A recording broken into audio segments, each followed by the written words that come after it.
ఒక మాట చెప్పనా, అమ్మకైనా బీరువా నిండా చీరలుంటాయి, భార్యకైనా పిల్లలకైనా సెలుపుల నిండా బట్టలుంటాయి. కానీ ఎప్పుడైనా ఆలోచించారా నాన్నకు ఎన్ని జతల బట్టలున్నాయని?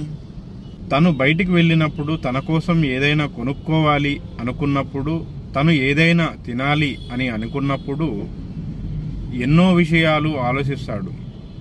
తను ఖర్చు పెట్టవచ్చు, కానీ ఖర్చు పెట్టే ముందు గుర్తుకొచ్చేది నా పిల్లలు, నా భార్య అని.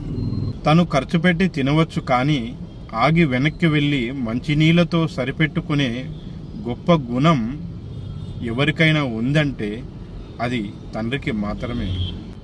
కానీ ఎందుకో నాన్న పిల్లలకు హీరోలా కనబడట్లేదు. తండ్రి అవసరానికి మాత్రమే పనికొస్తాడు అని చెప్పుకునే పిల్లలు, కుటుంబ సభ్యులు ఇలా చాలామందే ఉన్నారు. కానీ ఆ తండ్రి తన కోసం, తన కుటుంబం కోసం కష్టపడుతున్నాడు అని తెలుసుకునే పిల్లలు ఆ నాన్నను గుర్తించినప్పుడే ఆ తండ్రి హ్యాపీగా ఉండగలుగుతాడు. అవునా? మరి మన తండ్రి కష్టం మనం గుర్తిస్తున్నామా? మరి మీరే